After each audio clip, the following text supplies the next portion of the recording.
I went through 김재우의 부동사 100 and 김재우의 영어 회화 100. I found myself understanding English much better while watching American TV shows. And I used to speak in a formal and overly complicated way, but now I'm expressing more casually, sounding much closer to a native speaker, Wow. I believe. 야, 여기서도 저희가 배운 게 지금 쏟아지고 있는데 이런 것이 있음으로써 좀 더 감각적으로 네이티브를 좀 닮아가는 영어를 하게 되거든요. As you have noticed, I'm using quite a few phrasal verbs, like work on or stick it out and add up. I wouldn't have been understand these expressions a year ago. 그렇죠. 바로 여기서 또 제가 정말 거품 물고 강조한 것들을 굉장히 많이 써주셨다는 게 저는 무척 감사했어요. 오늘 스피치에서 가장 좋은 표현 너 하나만 꼽아봐. 뭐니? 하면은 저는 단연 꼽을 것 같아요.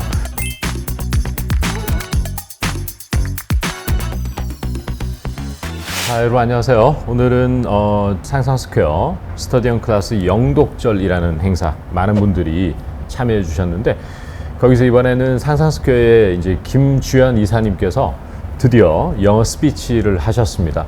그래서 오늘은 김주연 이사님의 영어 스피치를 하나하나 해부하면서 어떤 표현을 쓰셨는지도 한번 보고 그런 것을 제 느낌을 말씀드린 리뷰 영상 한번 촬영해 보기 위해서 섰습니다. Hello everyone.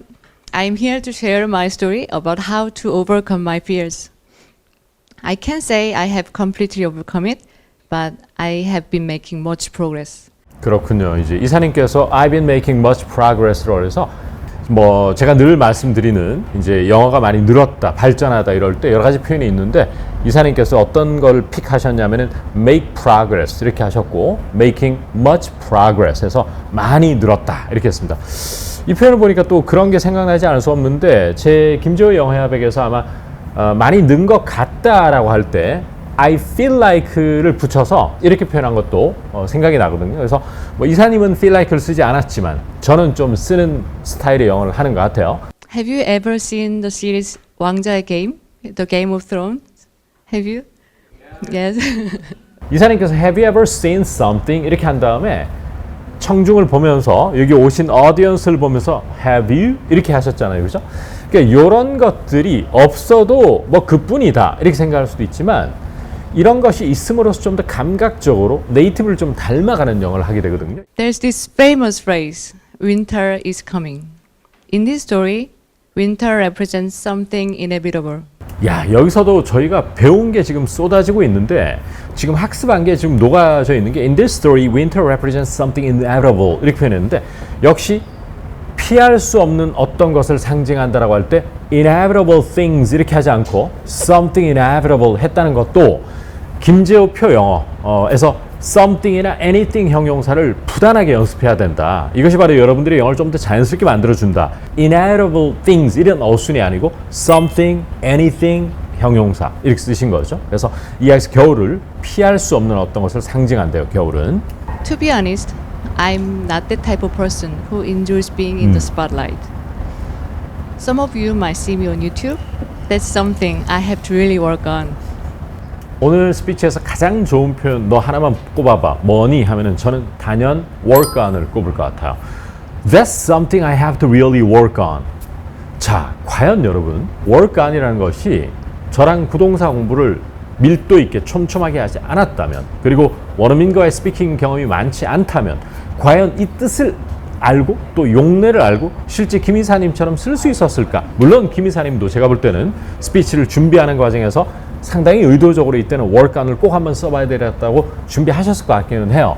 근데 한번 써보고 안 써보고는 큰 차이를 만든다고 보는데 이때 work on이 바로 뭐냐 하면은 무엇을 집중적으로 노력하는 것을 work on something이라고 그래요. 그래서 제가 만약에 영어 액센트가 많이 부족하다면 Yeah, I need to work on my accent. 이렇게 하면은 그걸 좀 더 집중적으로 연습하다는 뜻이 되죠. 자, 이런 점에서 오늘 스피치, 김 이사님의 스피치를 보고 느낀 거 뭐냐면은 구동사를 다분히 의도적으로 많이 집어넣어서 열심히 연습했구나. 이걸 느꼈는데 그 대표적으로 가장 제 마음에 들었던 것은 work on이었던 것 같습니다. 그래서 집중적으로 노력하다, 연습하다 할 때 우리는 노력하면은 put effort. 연습하다 하면은 practice 이런 것에서 멈췄겠지만 드디어 이제 이사님께서는 좀 더 네이티브와 닮아가는 영어를 하는 단계를 지향하시는 것 같아요. 그게 이제 이분의 future self가 아닌가. 영어적 관점에서 workon이 오늘 가장 좋았어요, 저는. Hearing my own voice or seeing myself on screen used to make me really uncomfortable. And speaking in English, that's even harder to get past. 이걸 아마 여러분이 그냥 집에서 편안하게 카우치에 앉아서 그냥 연설하는가 보다 하면 이 문장 구조 눈에 안 들어와. 근데 가만히 보면은 hearing my own voice or seeing myself on screen used to make me really uncomfortable. 이 동명사 주어를 다분히 의도적으로 쓰고 있거든요.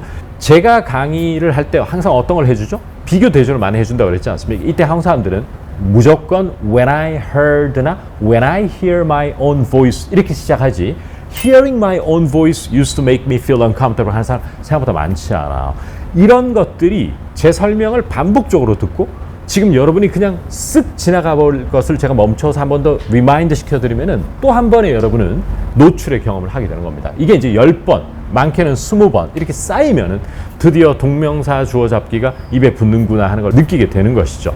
I was afraid of making mistakes or sounding strange. And yet, here I am. So what finally brought me to this point? It wasn't easy. 그렇죠. 바로 여기서 또 제가 정말 거품 물고 강조한 것들을 굉장히 많이 써주셨다는 게 저는 무척 감사했어요. 쏟아져 나옵니다. 뭐냐면은 What brought me to this point? 이런 그 상황이 주어가 되고 그것이 나를 이 상황으로 데려왔다라는 것이 또 영어 표현 방식의 주요 특징 중 하나거든요. 좀 추상적이기는 해요. 여러분들이 일반적으로 생각할 때 뭘 데리고 가다는 것은 I brought my son 이런 식으로 내가 아들을 데려가다 이게 이제 가장 1차원적이고 직관적인 그러한 언어겠지만 이게 추상적으로 발전하면서 이게 김재우의 기초회화의 대표 문장일 겁니다 아마 What brings you here? 그래서 오늘 어쩐 일로 오셨습니까? 라고 할 때 제가 최근에 봤던 미드에서는 What brought you to Vietnam? 이라는 문장도 나왔거든요. 베트남에는 어떤 일로 오셨습니까? 라고 호주 사람에게 물어볼 수 있는 겁니다. 여행객 할 때.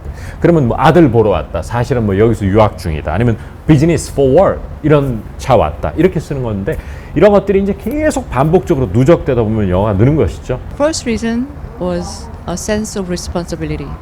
At Sangsang Scare, we've been telling people Jae Kim's books and lectures are the key to improving your English. I thought to myself, if I can't step up, how can I expect others to trust what you offer? 그렇죠. 그래서 what we offer라는 이런 명사절이라고 그래요. 이건 상당히 그 고난이도의 영어 학습인데 명사절의 가치는 정말 이루 말할 수가 없다. 그러니까 단순히 문법서에 있는 그 명사절, noun clause 이 문제가 아니에요.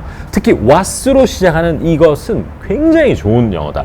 이게 이제 what we offer가 우리 제품이라는 뜻이거든요. 그게 이제 뭐냐 하면은 일전 영상에서 제가 저는 이미 타고 있는 차로도 충분해요 라고 할 때 명사로 표현하는 데만 익숙한 사람은 I'm happy with my current car 이렇게 자꾸 영어를 해서 자칫 잘못하면 원어민들이 보기 어색할 수 있는데 원어민들은 I'm good with what I already have. What I already have라는 명사절을 쓰는 건데 그것과 맥을 같이 하는 그러한 말의 습관입니다.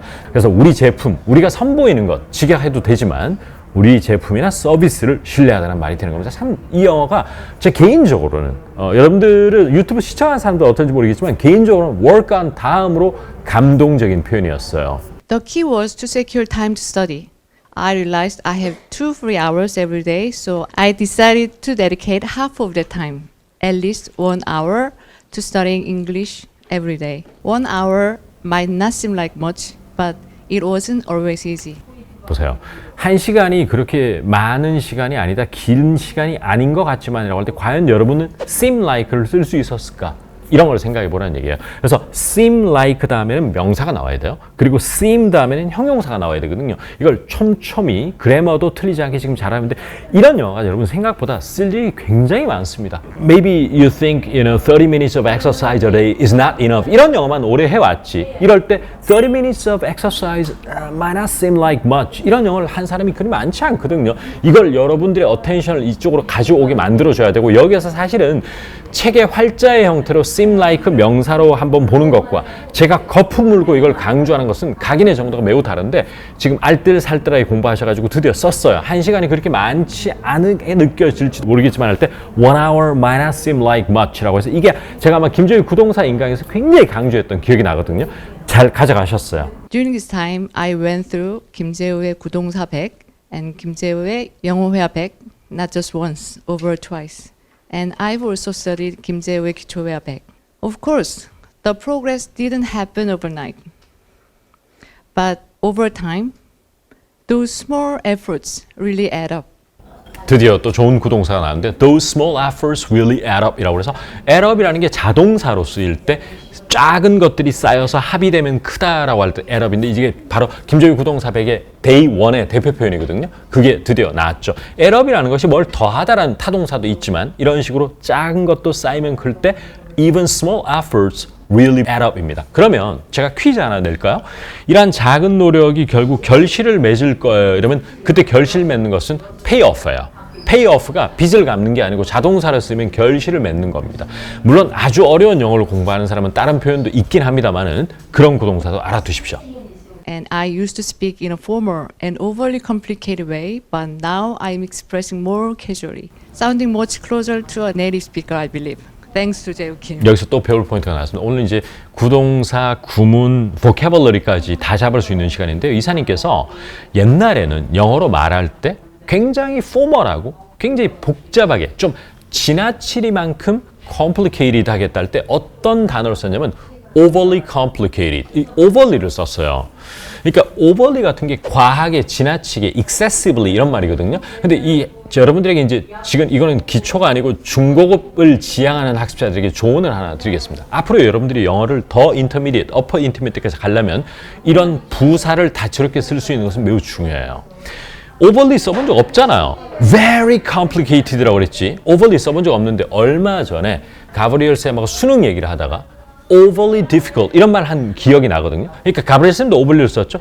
저하고 같이 작업했던 앤드류, 니콜라스 모두 overly를 굉장히 남발합니다. 하지만 제 주변에 있는 한국 학습자는 overly 써서 본 적이 없어요. 굉장히 중요하고 그리고 이제 뭐 예를 들어서 여러분들 어떤 표현이 굉장히 많이 쓰인다 그러면 very common 이렇게만 쓰잖아요. 근데 원어민들은 terribly common 이런 걸 많이 씁니다. 그러니까 부사를 좀 더 사용력을 끌어올려야 됩니다. 그래서 여기서 이사님 overly를 쓴 걸 칭찬 드리고 싶어요. Studying consistently and speaking to an audience are two completely different challenges. When I did the first rehearsal, something felt off. My eyes weren't looking ahead. They were too busy rolling around, trying to come up with the next sentence. And I did a few more rehearsals, even brought my husband and son here as an Wow. audience. Gradually, I improved and started gaining confidence. 그렇죠. 여기서 좋은 영어가 나왔는데요. 여러분 자신감이 생기다 할 때 물론 쉽게 I became more confident 이렇게 해도 돼요. 근데 여기서는 gain confidence라고 해서 자신감을 얻게 되다, 가지게 되다 할 때 gain을 썼죠. 여러분 gain과 obtain의 차이가 있어요. obtain이라는 것은 I obtained a degree, 무엇을 획득하다, 확보하다인데 주는 사람과 받는 사람이 명확하는 것은 obtain을 써요. 하지만 gain은 주는 상대가 명확하지 않고 없어. 봐보세요. 자신감이 생기는 것은 나한테 생겼지만 자신감을 내고 준 것은 아니죠. 그게 바로 gain과 obtain의 가장 큰 차이거든요. 이런 것도 한번 제가 기본동사 책을 지금 집필하고 있는데 gain과 obtain은 사실 기본동사의 범위를 조금 넘어선 좀 어려운 건데 제가 인강에서 준비하고 있습니다. 별도로 이런 gain, obtain, acquire 이런 것들은 한번 알아둘 필요가 있죠. 그래서 그건 나중을 또 기약 한번 해주시면 좋을 것 같습니다. One day, as I sat down to study English right after coming home from work, my second son said to me, "Mom, I think it's amazing how you always finish what you need to do before doing what you want to do." It struck me because that was the person I wanted to be. Someone who keeps promises to herself. And over time, I've noticed keeping those promises had become less difficult than before. Through this journey, I've come to realize something profound. Success isn't about skills, it's about building character. Every challenge and every uncomfortable moment that I faced turned out to be a stepping stone rather than a hurdle. How about you? Is there a challenge you've been putting off? Why not choose one small task and start it from this week? If I could go from doubting myself to standing here, sharing my story in English, you can too. Winter comes around for everyone. If you can't escape it, let's embrace your fear with open arms. And then someday you'll be amazed at what your future self accomplished. And your future self will thank you. Before I finish it, I have one last thing to say. Next time, it's your turn. I hope the journey begins today. Thank you. 진짜 고생 많으셨습니다. 이사님이 그동안 굉장히 포멀한 영어에 치우쳐져 있었는데 제 책과 인강 덕분에 국어 영어에 눈을 많이 떴고 그 길로 가게 됐다 그러는데 저는 이런 사람이라고 봐요. 한국인의 그런 독해 중심의 영어에서 좀 더 실제 real life conversation에서 영어를 좀 더 잘할 수 있는 표현 이런 것을 많이 공유하려고 하고 이제 얼마나 더 연습하느냐가 관건인 것 같습니다. 잘하실 것 같아요. 아주 행운을 빕니다. I wish you nothing but success. Okay?